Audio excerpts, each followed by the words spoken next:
When I got up this morning, the birds outside my bedroom window chirped and trilled in what seemed like ironic applause for my having achieved verticality one more time. It occurred to me that if backyard birds delight us with their antics, our awkward bipedal contortions may offer them a kind of reverse entertainment. If that is anthropomorphizing, I'll take cover behind the ever more surprising conclusions that researchers provide about the intelligence and emotional sensitivity of animals we have considered insentient. Not that I take the word of scientists as gospel. Quite apart from recognizing that they too are human, with all the prejudices and insecurities that afflict the rest of us, I defiantly insist that science cannot explain everything.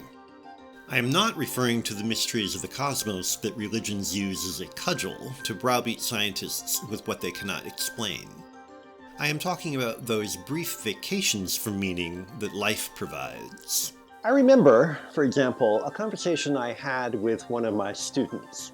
Although studying in the arts, he had a strong scientific, or at least technical bent, that he applied in all circumstances. We were discussing the pros and cons of adding sugar to coffee. I was pro, he was con. He did not deny the differences, but dismissed them as unimportant, the more so because of the health problems excessive sugar can cause. I replied that when I taste something sweet, I can know that all that is happening is a chemical reaction stimulating a biological response that eventually my brain and body interpret as pleasure. He smiled and said, "Yes, that's all there is to it." To which I replied, "All of that may describe what sweet may mean in biochemical terms, but it does absolutely nothing to capture the experience of sweet." He was a good sport and recognized that I was getting at the limitation of verbal description, scientific or figurative, and that there is always an aspect to experience that exceeds our ability to convey it.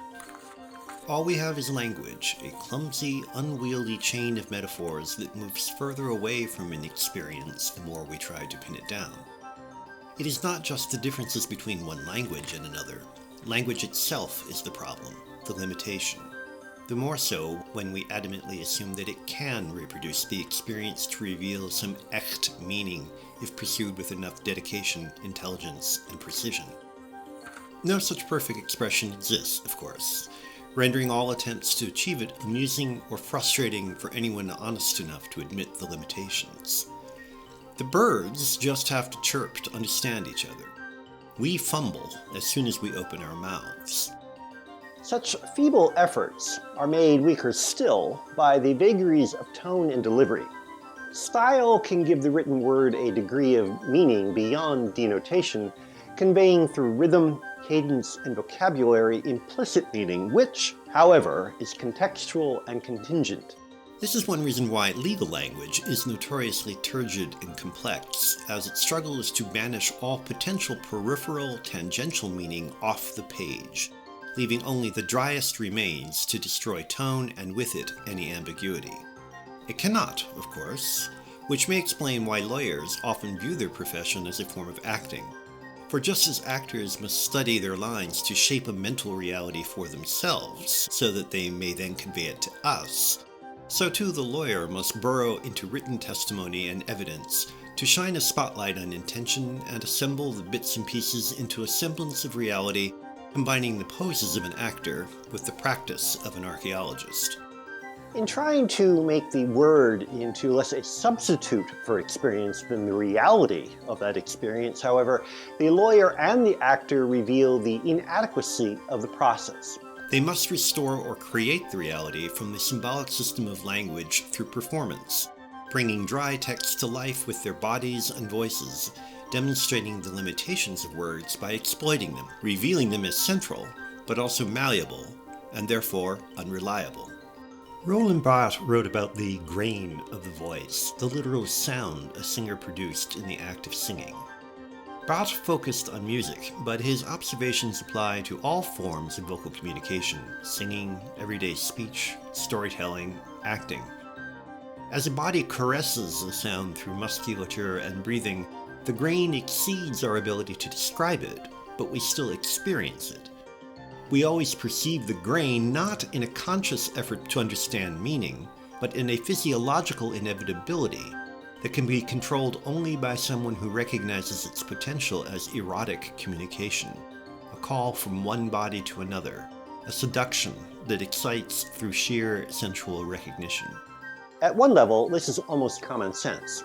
We know that some people have more pleasant voices than others, just as we know that no matter how intelligent or eloquent speakers may be, if their voices do not resonate sufficiently, we are less inclined to listen and perhaps more inclined to dismiss what they say. I have grappled with this my entire life, since my slight speech impediment forces me to be hyper-aware of everything I express and the way I say it. Every sentence is a minefield in which each S sound threatens to damage or obtrude whatever I may be trying to communicate. That produces a self-consciousness beyond the nearly universal loathing people have for their recorded voices. It has forced me to cultivate my voice, to be aware of delivery, and with that awareness, to develop a rhetorical instinct. The impediment has helped me to perform, forced me to perform, to embrace the one profession from which I should be excluded. Of course, it is not just actors and lawyers for whom speech and words are central. It is part of teaching, too, and it was another of my students who shocked me when he commented on the power of my voice. I was not sure whether he literally meant my speech or whether he was referring to my vocabulary, though at the distance from the compliment, the distinction between vocal quality and vocabulary is moot, because language and delivery are inextricably linked.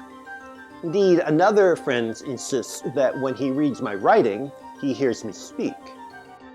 What to do with this recognition when we have to accept the clumsiness of even the best symbolic representation of experience, thoughts, and sensations? At least the birds know what they are saying in their chirps, but I have never been all that clear what writing even means. Talk is burdened with meaning, and clarity requires the distance from speech that writing provides. What can we do but speak and write with as great a precision and forethought as possible? Yet the adage that to write well is to think clearly has always struck me as arrogant, succinct certainly, and true as far as it goes, but self-flattering. As if the ability to negotiate the jungle of language like a rugged guide with a machete chopping down weedy verbiage is somehow synonymous with intelligence, rather than simply a kind of intelligence. I have known too many verbally ham-fisted but gifted people to accept that one must be able to speak and write well to be intelligent, or to think that written communication is inherently superior to the alternatives. Unfortunately, that arrogance is too central to the writing profession to be dismissed as a failing of only some writers. Writing clearly certainly is necessary if you want to appear to be intelligent, and perhaps that is the key. Like so many other things, writing is less about real ability and more about perception. I remember an interview with a writer back in the 80s, for example, in which she insisted that a real writer was someone who composed on a typewriter, and that any other form of writing was not the real thing.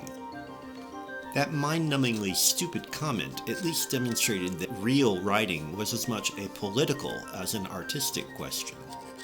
Presumably all writers, before the invention of the typewriter, like, say, Shakespeare, are disqualified, and certainly anyone who uses a computer, probably the real target of the insult, should not be taken seriously as a writer. The mistake is to equate a particular form of writing with its essence, or indeed to assume it has an essence beyond basic communication.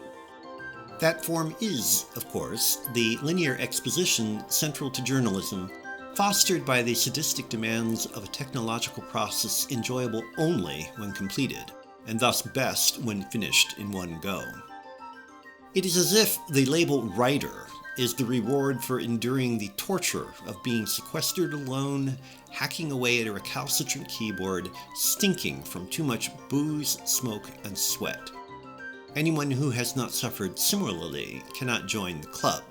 Nonetheless, because so many people equate this kind of post-Hemingway performance as the real thing, I have never considered myself a writer.